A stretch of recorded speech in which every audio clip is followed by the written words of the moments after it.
Army-Navy parents will sell their children into the program. A person need not be cruel or even abusive to give their child to such programs. Rather, all that is required is a desire for advancement and a misguided sense of patriotism.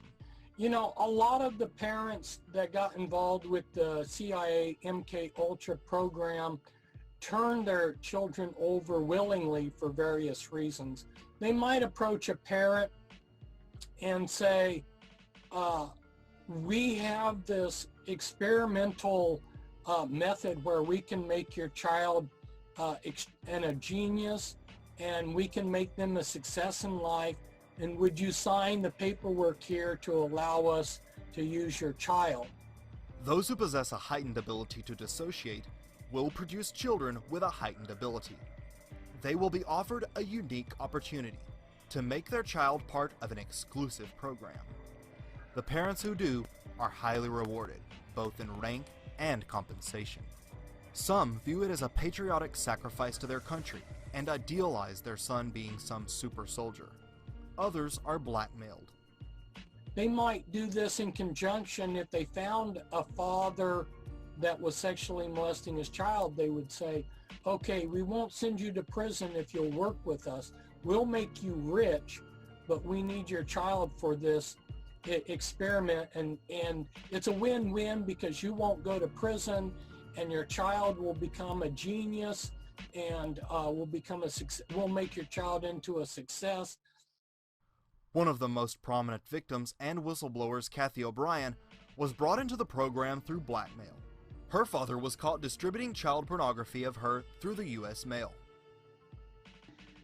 When this one particular politician came to my father and told him he could receive immunity from prosecution if he would sell me into MK Ultra mind control, my father was thrilled.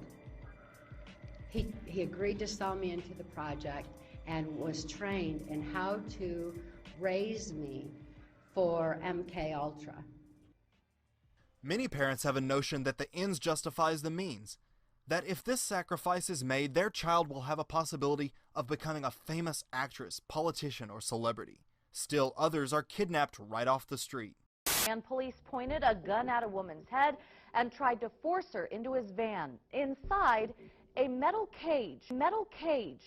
He was wearing a dark-colored hoodie-style sweatshirt and jeans. Now, the van is described as a full-size van, white, with no windows on the side. It also had a California license plate, and as you said, Sarah, the most disturbing thing is a possible black cage within that van. Two boys said that when they were on their way home from school, a man in a white van asked them to come to the van and come to him. Of course, they did the right thing and, yelled and got out of there as quick as they could. Fox 2's Paul Shankman is live in Rock Hill to explain why they want everyone in that area watching out for one particular white van. White van. Beside him at the curb, the sliding door opened in the back and a white male yelled, "Get in." That unsettling report comes from an 11-year-old boy who says there were actually 3 men in that van when it pulled up next to him near the intersection of North Rock Hill Road and Euclid. The boy immediately took off running for 3 blocks until he got to school. Told the principal what happened and she called the cops. Within a couple hours, a recorded message was sent to the parents of Lawrence Elementary students. Quote, "A white van was parked on the side of the road. The girls walked on and the van followed them. The girls became nervous and returned to school. We called the police, who are now investigating." And then it was just scary because the very next day is when the other little girl came up missing. 1, 2, 3, 8-year-old Demetrius Madison is smiling and laughing once again, but just over 24 hours ago, he was nearly kidnapped by 4 men in a black van who approached him at the Alameda Park Apartments. Monarch victim Bryce Taylor wrote in her book Thanks for the Memories that she, as a little girl, would be used to lure other children into a vehicle for kidnapping. I can publicly testify that what these children are saying is reality. And I can also say that I was used even as a child on Ventura Boulevard near the Corbin Bowl to coerce children that were my age into black sedans where the men had TVs and candy and all kinds of things that I was told to lure children into the cars, and they would happen to be shopping with their mom, walking along the boulevard there, and then I would say something like, would you like some candy? And there's a TV in the back of this car, do you want to come and see it?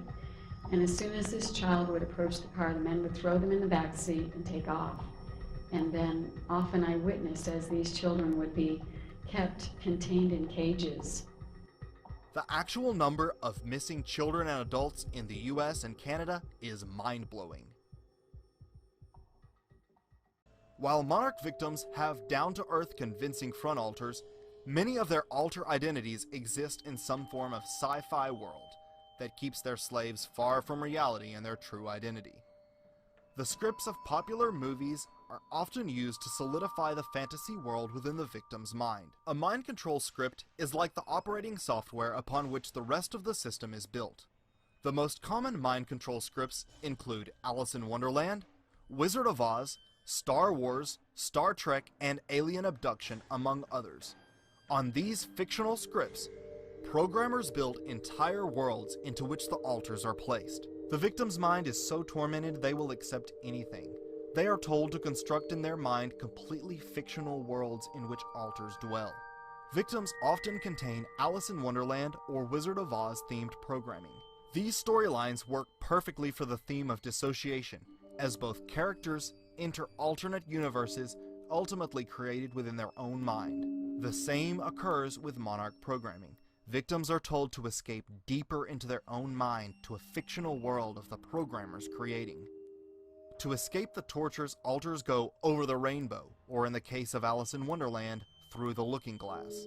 This is when the conscious mind takes flight. Military monarchs commonly have Star Wars or Star Trek themed programming. It is not uncommon for monarch victims to be obsessed with these fictional worlds. They may know entire parts by heart, or spend hours totally immersed in the Star Wars, Star Trek universe, and know countless intricate details about them. Another popular theme for trauma-based mind control is alien abduction. Many of those who report abduction stories are in fact victims of trauma-based mind control. The brain instinctively wants to pull itself back together, and the more distance the alters are from reality, the further they are from realizing their true self.